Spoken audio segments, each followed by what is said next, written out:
Before Nigeria had independence, before women had a voice, one woman stood tall, fearless, powerful, and bold. She was not just a trader. She was a kingmaker. She faced empires, fought for her people, and left a legacy that still echoes in the streets of Lagos and Abeokuta today. Her name? Madam Tinubu, the Lioness of Egbaland. Sit back, and let me take you into the story of a woman who rose from nothing to become one of the most powerful figures in West Africa. The sound of market noise, cowries exchanging hands, the hustle of Lagos in the 1800s. Tinubu was born around 1810 in a town near Abeokuta, Ogun State. Her real name was Heroine Tinubu. She didn't come from a rich family, but she had brains, boldness, and big dreams. As a young woman, she moved to Lagos and married Oba Adel, the king of Lagos at the time.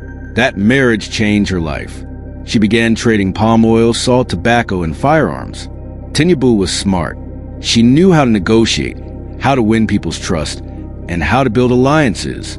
Soon, she became one of the richest women in Lagos. But her story wasn't just about money. Tinubu was a woman of power. When King Adel died, she returned to Abeokuta, but she didn't come back empty. She returned with wealth, influence, and connections. And she used them well.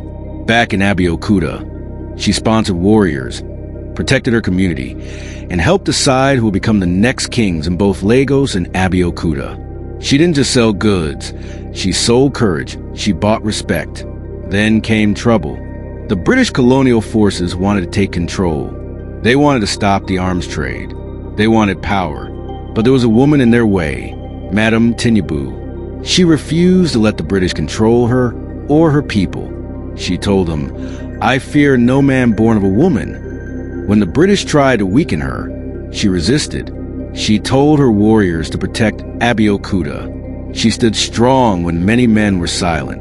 She even led an army of women and men to push back against the British and their agents. Some called her a rebel, but her people called her a hero. But like every legend, her story had pain.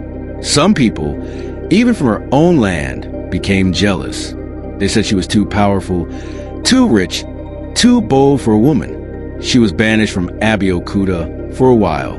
She lost some of her power, but not her spirit. Even in exile, she kept supporting the poor, sending warriors to protect the town, and advising kings in secret. Madam Tinubu died in 1887, but her name still shakes the ground in history. In Lagos today, there's Tinubu Square, named in her honor. She was a woman who battled colonialism, broke barriers, and never bowed. She was not born in the palace, but kings listened when she spoke. Madam Tinubu proved that a woman can lead, can fight, and can rule. Now tell me, how many of us still carry the fire of Madam Tinubu in our hearts? She stood for her people. She fought against oppression, and she never gave up. In a world that says, "Sit down," she stood up again and again. Do you think Madam Tinubu should be taught in every school across Nigeria? And do you believe we still have women today with her kind of courage? Drop your thoughts in the comments. Let's talk.